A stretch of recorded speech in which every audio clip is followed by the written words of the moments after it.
गुरुर्ब्रह्मा गुरुर्विष्णु गुरुर्देवो महेश्वर गुरु साक्षात् परं ब्रह्म तस्मै श्री गुरुवे नमः।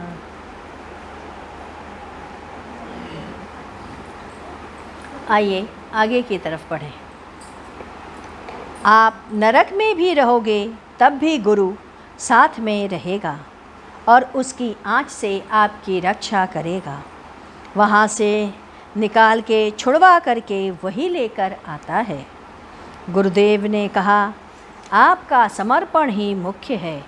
आपका समर्पण अपने परिवार के प्रति, अपने संसार के प्रति और पत्नी के प्रति रहता है। उस स्त्री को गले का हार समझ के जीते हो, यह ना सोचो। उसकी परीक्षा और परीक्षण करते रहो, स्वयं का निरीक्षण करते रहो। कब वह आपसे मुंह फेर लेगी आपको पता नहीं चलेगा। जीवन में आपने क्या दिया यह बोल के कब वह लात मार के चल देगी। अरे वह 40 और 50 वर्ष की हो चुकी है, इतनी उम्र हो गई है, इसलिए वो आपके साथ रह रही है। अन्यथा कब का पिंड आपसे छुड़ा लेती और चल जाती। आपका समर्पण अपने गुरु के प्रति होना चाहिए, उस परमात्मा के प्रति होना चाहिए और उस तरफ अपने आप को देखते रहो। इसके पश्चात 21 मार्च सन 1994 गुरुदेव ने सायंकाल बताया कि 5 प्रकार के वृक्ष कभी भी अपने यहाँ नहीं लगाने चाहिए। पहला, इमली का पेड़। इमली के पेड़ के नीचे रहने से, सोने से, उठने से, बैठने से कई बार शरीर में कोढ़ हो जाता है और शरीर गलने लग जाता है। दूसरा, अनार का पेड़। इसके लगाने से घर में लक्ष्मी नहीं टिकती, बराबर किसी न किसी विषय में झगड़ा होता रहता है। उसके बाद बैर का पेड़ और सहतूत का पेड़। ये दोनों ही पेड़ पर प्रायः बुरी आत्माओं का निवास होता है। इस पेड़ को लगाने पे उसमें जो विक्षिप्त आत्माएं होती हैं, चुड़ैल होती हैं, उनका वास अच्छे से बनता है। यह पेड़ अक्सर मुसलमानों के कब्रगाह के आसपास अधिक देखने को मिलेगा। उनकी ऐसी आत्माएं उन स्थानों पर बहुत रहती हैं। मरी हुई आत्माएं उन्हीं के आसपास रहती हैं। 5वां, बेल का पेड़।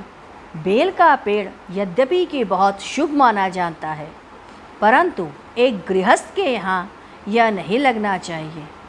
उस घर का मालिक उस घर का सुख नहीं लेता, या तो उस मकान को बेच देता है या दूसरों को चला जाता है। एक प्रसंग के अंतर्गत गुरुदेव ने कहा, यदि कभी काम भाव बहुत ज़रूरत से ज़्यादा चढ़े तो मर जाना श्रेष्ठकर होगा, लेकिन अपने शरीर और मन को कभी किसी को मत देना।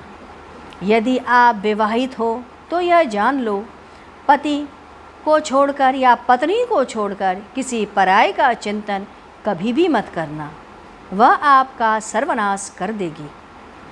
आप जिसे प्रेम समझ रहे हैं वह आपके कई जन्मों का भोग बन कर के आ जाएगा। अगले जन्म में वही बेटा बनकर आ जाता है और माँ को त्रास देता है, जिसका जन्म निरंतर होता जाता है। इसीलिए कई बार देखेंगे कि एक बार जब वह बच्चा, ऐसी ही घटना अक्सर हमें देखने को मिलती है। मेरे आँखों के सामने ऐसा कई विषय है। एक लड़की का एक लड़के से बहुत ही इश्क हो गया। वह प्रेमी कालरा के रोग से मर गया और वही लड़का उसका बेटा बन कर के आ गया। जब भी माँ खाना खाने बैठे, थाली में वह उसके पेशाब कर दे। छोटा है इसलिए समझ में ना आए, कभी कभी उसे लात से मार दे। हमेशा वह चीज़, वह कर्म उसका पीछा करता रहता है। हमको और आपको इन आँखों से दिखाई नहीं देता या हम उसे नहीं देख सकते। जिस दिन आपको इसकी शक्ति आ जाएगी तब आप कहोगे। इसीलिए मैं आपसे कहता हूँ कि आप इसको समझो। ऐसा कृत्य कभी मत करो, ऐसा कोशिश भी मत करना। बाहर का आदमी और बाहर के स्त्री कभी भी घुसने मत दो। वह बाहर का ही होता है। वह मदद नहीं करता, वह नष्ट कर देता है। और आपका पुण्य, आपका गौरव, महिला, आपका सौभाग्य, आपका लक्ष्मी सब नष्ट कर देता है और सब कुछ नष्ट करके वह चल देता है। आपको लगता है अरे गौण वर्ण का स्त्री या पुरुष यदि बन-ठन के सड़क पर निकले तो बहुत सुंदर लगता है, सजा हुआ इंसान बहुत अच्छा लगता है। तो लेकिन हर कोई सड़क का व्यक्ति सजना नहीं हो जाता। इसीलिए स्थिर बुद्धि और चरित्र के साथ जियो। इसी के साथ 22 मार्च सन 1994 गुरुदेव ने आज के सत्संग में कहा कि इटली में एक महात्मा रहते थे।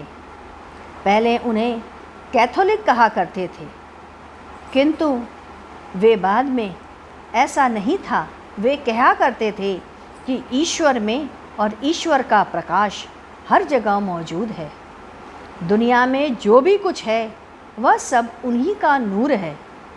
वे यही कहते कि हम सब यहाँ पर अपने कर्मों के कारण आते हैं। यूरोपियन फिलॉसफर स्थनीज नाम था। वह यही कहता कर्म ही सब कुछ कराता है। उसमें ऊपर वाला इसीलिए हमें नीचे भेज देता है। और मुसलमानों में कर्म को नहीं माना जाता। उनका यह कहना है ऊपर वाला अपनी झोली में से हमें नीचे फेंकता रहता है।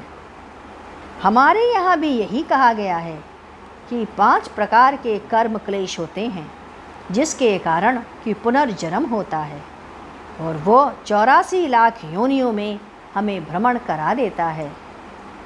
पहला, अविद्या, संसार के पदार्थ को अपना समझना, अनात्म पदार्थ को आत्म पदार्थ मानना। प्रकृति ने जो दिया है उसे अपना बना लो।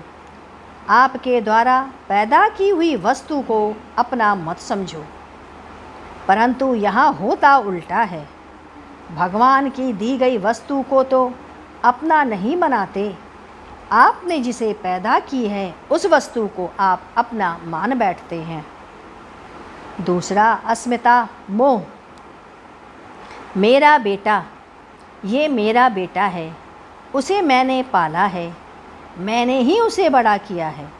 अरे यह तो गलत हो ही नहीं सकता। यह कोई गलत काम नहीं करेगा। यह खराब नहीं हो सकता। ये मेरा है।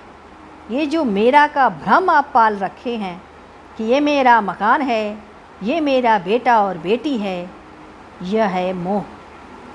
तीसरा, राग, अनुरक्ति, आसक्ति, चाह, फल की इच्छा रखना। मेरी इच्छा है कि मुझे यह प्राप्त हो। कर्म मैं कर रही हूँ, इसका फल मुझे इस तरीके से प्राप्त हो। कर्म का भोग ही मेरा राग है। चौथा, द्वेष। मेरा बेटा पढ़ता है, उसका भी बेटा पढ़ता है, लेकिन वह तो गरीब का बेटा है। पता नहीं क्यों वह हमेशा प्रथम आता है। यह द्वेष है। उसके पास भी है, मेरे पास भी है, उसका हमसे अच्छा कैसे है? यह द्वेष है। पांचवा, अभिनिवेश। जो सामग्री आपके पास है वह नष्ट न हो जाए, आपकी चीज़ खराब न हो जाए। टीवी है, कहीं खराब न हो जाए। यह सामान है, कोई उसे खराब न कर दे। वस्त्र है, कहीं फट न जाए। इन्हीं 5 कारणों से मनुष्य धरा पर पुनः पुनः बार बार आता है। आइए हम लोग गुरु कीर्तन करें।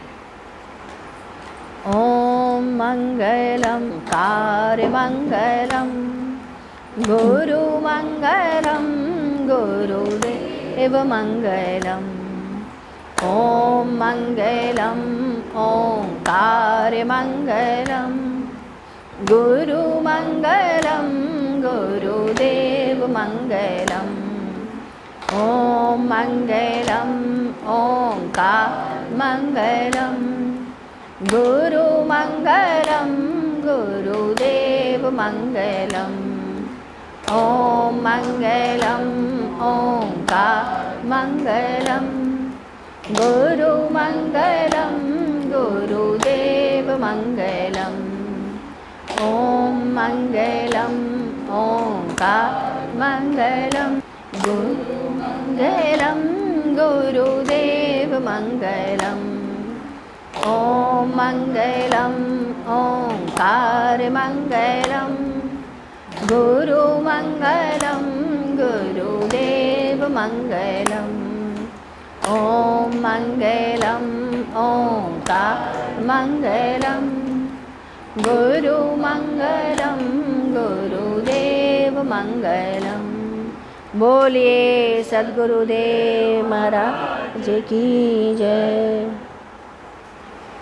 सद्गुरु तुम्हें शत शत नमन, सद्गुरु तुम्हें शत शत नमन, सद्गुरु तुम्हें शत शत